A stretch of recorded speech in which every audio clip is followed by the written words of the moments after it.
Assalamualaikum warahmatullahi wabarakatuh. Perkenalkan, nama saya Alda Rizky. Saya dari kelas 2E. Di sini saya akan mempresentasikan tentang tokoh psikolog yang bernama Robert Gagne.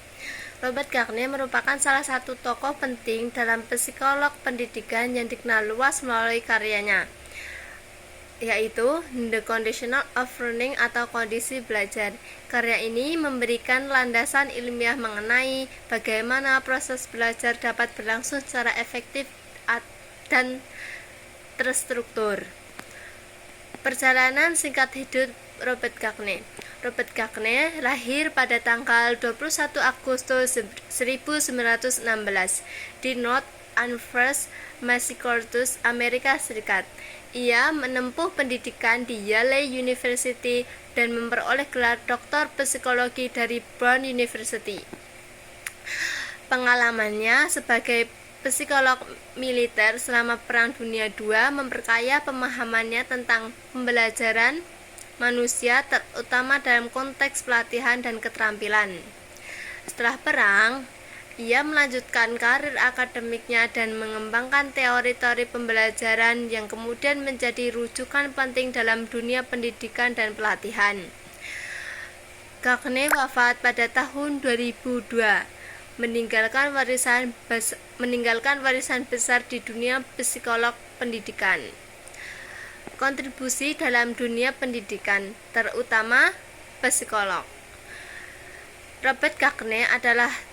Kontribusi utama Robert Gagne adalah teorinya mengenai 5 kategori hasil belajar, yaitu yang pertama, informasi verbal, yang kedua, keterampilan intelektual, yang ketiga, strategis kognitif, yang keempat, keterampilan motorik, dan yang kelima, sikap.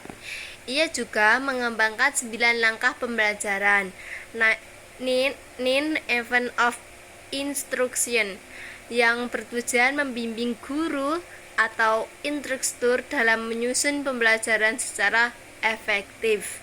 Langkah-langkah ini mencakup penyediaan informasi, tujuan belajar, memberikan bimbingan, memperoleh kinergi, memberikan umpan balik, menilai hasil belajar, hafalan konsep atau prinsip yang telah dipelajari sebelumnya, membangkitkan minat dan perhatian, meningkatkan retensi dan transfer pengetahuan.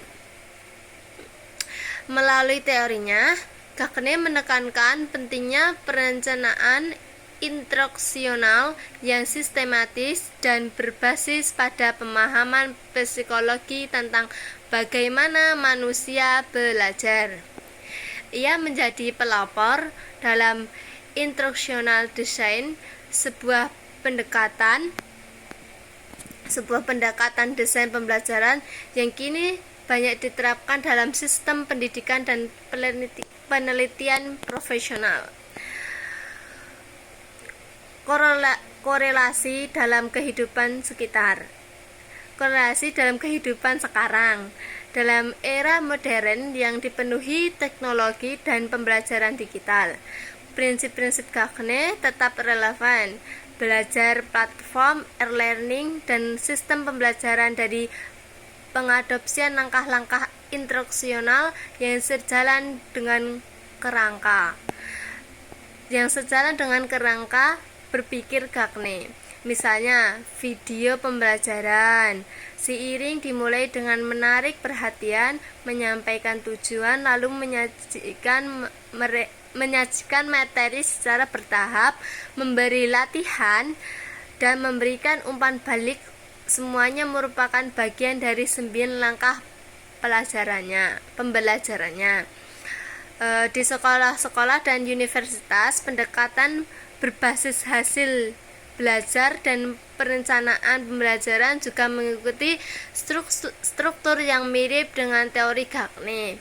Guru didorong untuk menyesuaikan metode pembelajaran sesuai dengan jenis keterampilan yang ingin dicapai siswa, baik itu kognitif, afektif maupun psikomotorik.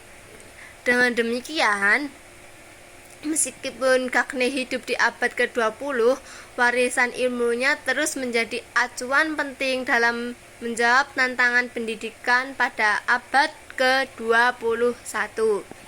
Kesimpulannya, Robert Gagne memberikan kontribusi fundamental dalam bidang psikologi pendidikan mulai teori kondisi belajar, klasifikasi hasil belajar, dan 9 langkah pembelajarannya menjadi pedoman penting dalam perencanaan dan pelaksanaan pembelajaran efektif. Di tengah perkembangan teknologi pendidikan saat ini, teori Gagne masih sangat relevan dan aplikatif dalam berbagai konteks pembelajaran, baik formal maupun non-formal. Karya-karyanya telah menjabatani teori psikologi dengan praktik pendidikan yang konkret dan terus menjadi rujukan dalam menciptakan sistem pembelajaran yang bermakna dan berkelanjutan. Oke guys, cukup sekian dari saya. Mohon maaf jika ada salah. Wassalamualaikum warahmatullahi wabarakatuh.